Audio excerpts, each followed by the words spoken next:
तो आज हम लेक्चर 1 स्टार्ट कर रहे हैं अपने टेंसेस का। जैसे कि हम बता चुके हैं कि अपने ये टेंसेस की जो क्लासेस होती हैं 12 टेंसेस सीखने हैं जो हमारी थिंकिंग और हमारी लर्निंग स्किल्स को भी इंक्रीज़ करेंगे। क्योंकि लेकिन हमारे सीखने का तरीका थोड़ा चेंज होने वाला है, क्योंकि हम इसमें जो सीखने वाले हैं वो क्या सीखने वाले हैं। यहाँ पर हम जो सीखने वाले हैं वो सीखने वाले हैं हम इंग्लिश से हिंदी। हमारा जो मेन टारगेट होगा इंग्लिश से हिंदी बनाने का होगा।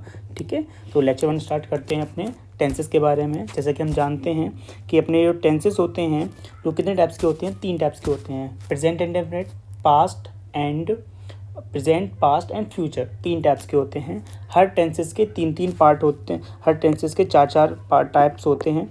ठीक है, जिसमें present simple present, present continuous, present perfect tense और प्रेजेंट परफेक्ट कंटिन्यूस। ठीक है, वैसे ही पास्ट में होते हैं past simple, past continuous, past perfect continuous. वैसे ही फ्यूचर में future indefinite, future continuous, future perfect और फ्यूचर परफेक्ट कंटिन्यूस। ये 3 टाइप्स होते हैं। हम एक एक करके एक टेंसेस के बारे में डिटेल्स में सीखेंगे और हिंदी से इंग्लिश के साथ साथ इंग्लिश टू हिंदी भी हम इसे कन्वर्ट करना सीखने वाले हैं। तो पहले टेंस स्टार्ट करते हैं प्रेजेंट सिंपल, या फिर इसको कहते हैं प्रेजेंट इंडेफिनिट।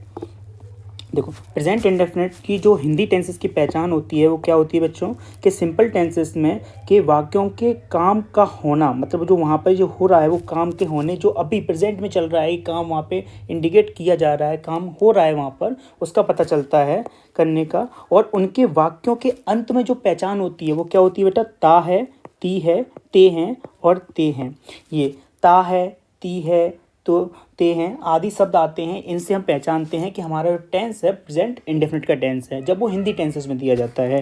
लेकिन इंग्लिश में उसकी पहचान क्या होती है, तो इंग्लिश में उसकी बहुत सिंपल पहचान है। सबसे पहले हमें उसमें वर्ब की फर्स्ट फॉर्म देखने को मिलेगी, साथ में वर्ब के साथ कभी कभी हमें एस या ई एस देखने को मिलेगा। कहाँ कहाँ देखने को मिलेगा अभी हम डिटेल्स में सीखने वाले हैं। और अफर्मेटिव के बाद नेगेटिव और इंट्रोगेटिव सेंटेंस में हमें तो सीधा सीधा डू और डज ऐसे हेल्पिंग वर्ब देखने को मिल जाएगा। तो जिससे हम समझ जाएंगे कि वो सिंपल प्रेजेंट टेंस या प्रेजेंट इंडेफिनिट वाला टेंस है। ठीक है, जैसे अब यहाँ पे आ जाते हैं, ये हमारा जो टेंस होता है उसमें 2 सब्जेक्ट होते हैं, सिंगुलर सब्जेक्ट और प्लूरल सब्जेक्ट। सिंगुलर सब्जेक्ट में बेटा देखो क्या आता है, ही, सी, इट और किसी का नाम आ जाए, सिटी का नाम आ जाए या फिर पर्सन का नाम आ जाए तो वो सिंगुलर सब्जेक्ट कहलाता है। प्लूरल सब्जेक्ट में क्या हो जाता है बेटा, तो प्लूरल सब्जेक्ट में आई, वी, यू, दे या और एक से ज़्यादा नाम आ जाएं, सिटी के नाम आ जाएं या किसी पर्सन्स के नाम आ जाएं तो प्लूरल सब्जेक्ट कहलाता है। अफर्मेटिव टेंस, जैसे कि मैंने अभी बताया था कि अफर्मेटिव टेंसेस में हेल्पिंग वर्ब नहीं आती, वहाँ सीधा सब्जेक्ट के बाद वर्ब आता है। अब वर्ब कौन सा आता है ये आप लोग को देखना चाहिए। अब वो डिपेंड करता है, अब वर्ब में एस या ई एस लगेगा, इसकी पहचान हम सब्जेक्ट के अनुसार करेंगे। तो सब्जेक्ट के अनुसार पहचान करने के लिए सबसे पहले सिंपल ट्रिक समझो कि हम टेंसेस में सिर्फ सिंगुलर सब्जेक्ट के साथ, सिर्फ और सिर्फ सिंगुलर सब्जेक्ट के साथ वर्ब में एस या इस लगाएंगे, सिर्फ सिंगुलर सब्जेक्ट। प्लूरल सब्जेक्ट आएगा तो हम वर्ब को सिर्फ सिंपली वर्ब ऐड करके आगे बढ़ेंगे, ऐसे यस का कंटिन्यू यूज़ नहीं करेंगे। अब थोड़ा सा एक रूल्स हैं, सिंपल टिप हैं कि वहाँ पे ये बताने के लिए कि कब हम एस का यूज़ करने वाले हैं और कब हम ई एस का यूज़ करने वाले हैं, तो चेक करते हैं। सबसे पहले प्रेजेंट सिंपल टेंस में ही, सी, इट, यही हमारी इन 3 और किसी का नाम आ जाए तभी हम एस या यस यूज़ करने वाले हैं। सबसे पहला रूल है कि रेगुलर वर्ब्स, अगर हमारे पास कोई भी टर्म है, ट्रैवल, गिव, प्ले, इन सब में जो फर्स्ट लेटर के बाद जो पीछे का लेटर होता है, जस्ट फर्स्ट लेटर के बाद पीछे का लेटर होता है, अगर वो वॉयबल है, वॉयबल में क्या होता है, ए, ई, आई, ओ, यू, अगर हमारे वॉयबल्स आ रहे हैं तो सिंपल उस वर्ब में हम एस कंटिन्यू करने वाले हैं, एस लगेगा। ठीक है, अगर दूसरी चीज़ आती है, अगर लास्ट में हमारे किसी वर्ब के S, double S, C H, S H, X और ओ ये आ रहा है तो उस वर्ब को एस ई एस के साथ जोड़ा जाता है। जैसे कि इसमें देखो वॉश, वॉश में एस एच आ रहा है, मिक्स में एक्स आ रहा है, गो में ओ आ रहा है, तो इनके साथ एस नहीं ई एस लगेगा। ठीक है, थर्ड रूल ये है बेटा, अगर किसी वर्ब के एंड का लेटर वाई है, वर्ब के एंड का लेटर क्या है, वाई है, और वाई से पहले कोई वॉयबल नहीं आ रहा है, समझो वाई से पहले कोई वॉयबल नहीं आ रहा है तो वाई को हटाकर आई ई एस ऐड किया जाता है। समझो, वाई के हटाकर आई ई एस ऐड किया जाता है। जैसे कि यहाँ पर हमारे पास क्या लिखा है बेटा, फ्लाई, तो फ्लाई में हम क्या करेंगे, एफ एल वाई को हटाकर आई ई एस ऐड कर देंगे तो ये वर्ब हो जाती है। थोड़ा सा चेंजेस होता है, सिंपल हम फिर से रूल कर देते हैं। अगर कोई वर्ब है जिसका फर्स्ट लेटर के बाद सेकंड जो लेटर है वो हमारा वॉवेल है तो सिंपल एस जोड़ देंगे। नेक्स्ट, अगर मान लो अगर किसी के एंडिंग में S, double S, C H, S H, X या ओ आ रहा है तो उसके साथ ई एस जोड़ा जाता है बिना किसी को रिमूव किए। अगर लास्ट में वाई आ रहा है, अगर लास्ट में आपका शब्द वाई आ रहा है या वाई लेटर आ रहा है किसी में वर्ब में, तो वाई को हटाकर, एक कंडीशन याद रखना, वाई से पहले वॉवेल नहीं होना चाहिए। अगर वाई से पहले वॉवेल है तो वाई को बिना हटाकर हम एस जोड़ के कंटिन्यू करेंगे, ठीक है। अगर वाई से पहले कॉन्सोनेंट आ रहा है, मतलब ए ई आई ओ यू के अलावा कुछ और आ रहा है, तो फिर वहाँ पे हम क्या करेंगे, वाई को हटाकर आई ई एस को ऐड करेंगे और अपने वर्ब को कंटिन्यू कर पाएंगे, ठीक है। अब आते हैं बेटा सबसे पहला rule, affirmative rule, present indefinite का अफर्मेटिव रूल। तो अफर्मेटिव को ही असर्टिव सेंटेंस भी बोला जाता है। सब रूल क्या कहता है, सबसे पहले हम सब्जेक्ट लिखेंगे। क्या लिखने वाले हैं बेटे, सबसे पहले सब्जेक्ट, फिर आएगी हमारा वर्ब, वर्ब के साथ एस या ई एस लगेगा। वर्ब के साथ क्या लगने वाला है, एस या ई एस।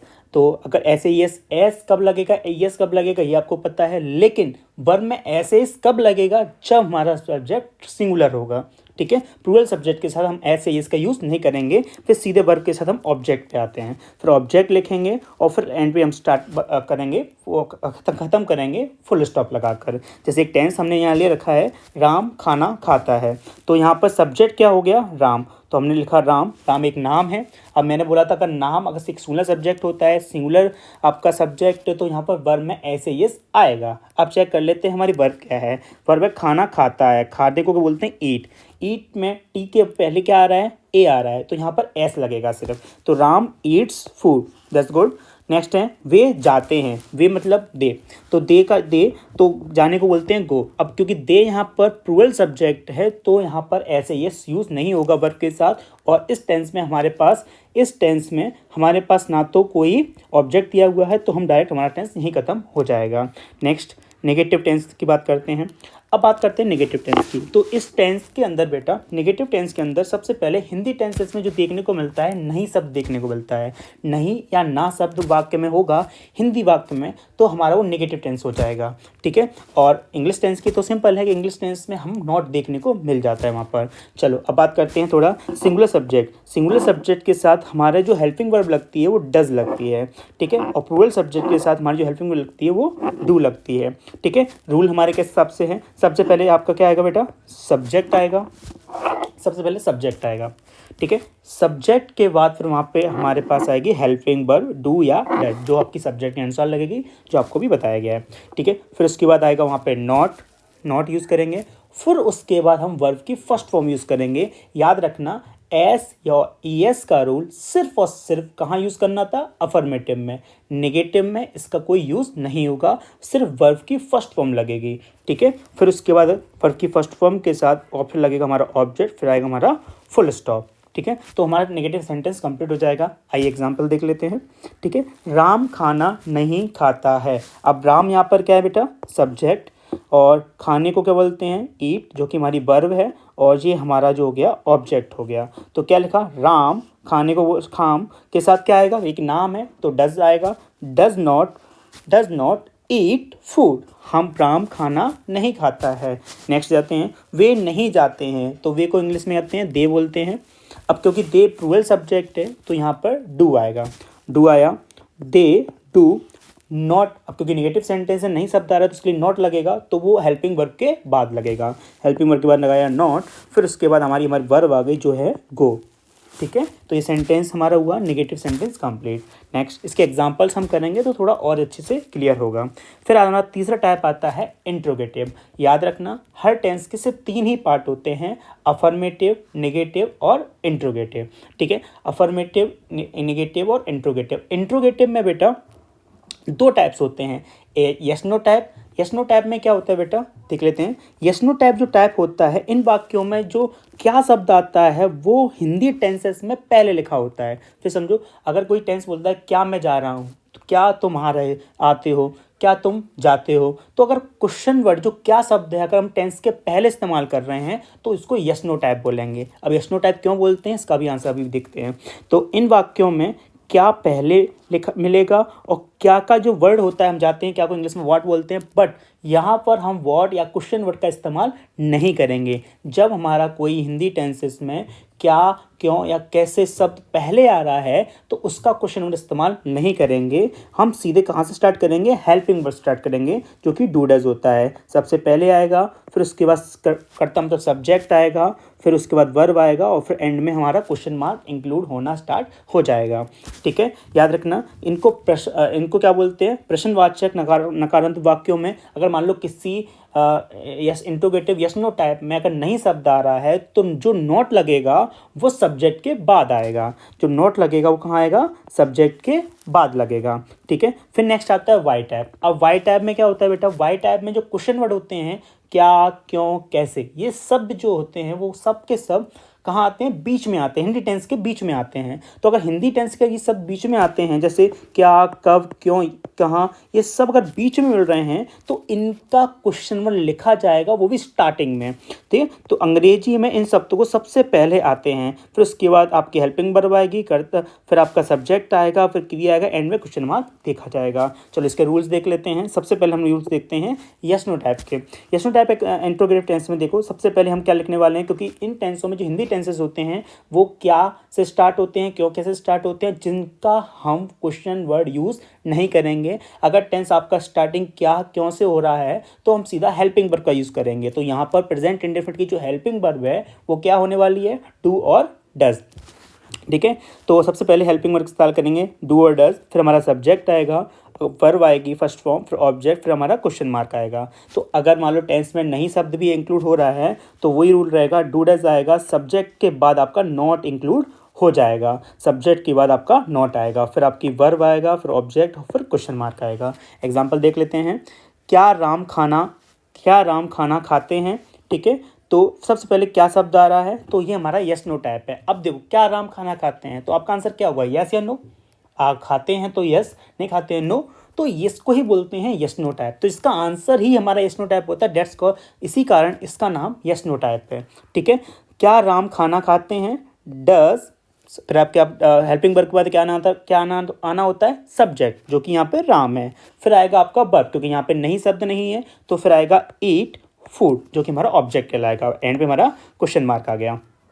वैसे क्या वे जाते हैं, क्या, तो आपका स्टार्ट कहाँ से हो रहा है, क्या से हो रहा है, तो यहाँ पे आपकी सबसे पहले हेल्पिंग वर्ब देखने को मिलेगी जो कि ये यू। हेल्पिंग वर्ब किसके हिसाब से आती है, जहाँ हेल्पिंग वर्ब हिसाब से आती है। अब यहाँ पे थोड़ा सा चेंजेस देखना कि यहाँ पर दे शब्द है तो यहाँ पर वे शब्द है तो यहाँ पर दे आएगा, तो दे भी एक रूरल शब्द है तो यहाँ पर डू दे गो, क्या वे जाते हैं। ठीक है, ये वर्ब आ गया क्योंकि हम ऑब्जेक्ट नहीं है तो इसका कोई फर्क नहीं होगा। नेक्स्ट सेंस देख लेते हैं, क्या राम खाना नहीं खाते हैं। अब यहाँ पर यस नो टाइप के साथ नहीं शब्द भी आ गया तो यहाँ क्या हो गया, does Ram not eat food. सबसे पहले आपका हेल्पिंग वर्ब, फिर सब्जेक्ट के बाद आपका नॉट आ गया क्योंकि सब्जेक्ट के बाद ही नॉट हमने अभी सीखा था, फिर वर्ब आ गई, फिर आपका ऑब्जेक्ट आ गया, फिर हमने एंड में क्वेश्चन मार्क कर दिया। क्या वे नहीं जाते हैं, क्या वे नहीं जाते हैं, फिर से यहाँ पे थोड़ी गलती बेटा कि वे को यहाँ पर दे बोलते हैं।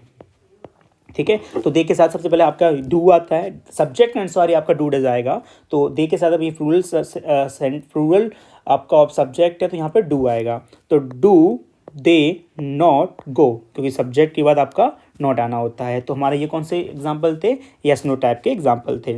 नेक्स्ट आता है why type interrogative. Why type interrogative में आपको देखने को मिलेगा सबसे बड़ा क्वेश्चन वर्ड जो आता है हिंदी टेंसेस में, जो क्वेश्चनिंग आती है क्या, क्यों, कैसे, ये 20 सेंटेंस के बीच में बोले जाते हैं। ठीक है, जिसके प्रॉपर एक आंसर्स होते हैं। ठीक है, अब जाके आपके कॉपी में जो क्वेश्चन होते हैं उसमें भी क्वेश्चन वर्ड पहले आता है ना, तो उसकी जो हिंदी बनाओगे वो कौन से टाइप से बनाओगे, वाई टाइप से। चेक कर लेते हैं, तो पहले सबसे पहले हम क्वेश्चन वर्ड सीखेंगे, किस क्वेश्चन वर्ड को क्या कहा जाता है। सबसे पहले तो इन वाक्यों में क्वेश्चन वर्ड लिखा जाता है स्टार्टिंग में, कहाँ लिखा जाता है, स्टार्टिंग में, लेकिन हिंदी टेंस में वो बीच में आते हैं। सबसे पहले बेटे देखते हैं कि क्या की इंग्लिश होती है व्हाट, कब को हम कह सकते हैं, कब को हम कहते हैं व्हेन, कहाँ के लिए आती है वेयर, ठीक है, और क्यों के लिए आता है बेटा व्हाई, ठीक है, कौन या किसने के लिए शब्द के लिए आता है हु, किसको, किसका, किसके लिए शब्द यूज़ करते हैं whom, और किसका, किसकी के लिए यूज़ करते हैं whose, कौन सा, कौन सी, किस शब्द के लिए जो इस्तेमाल करते हैं इंग्लिश वर्ड करते हैं which,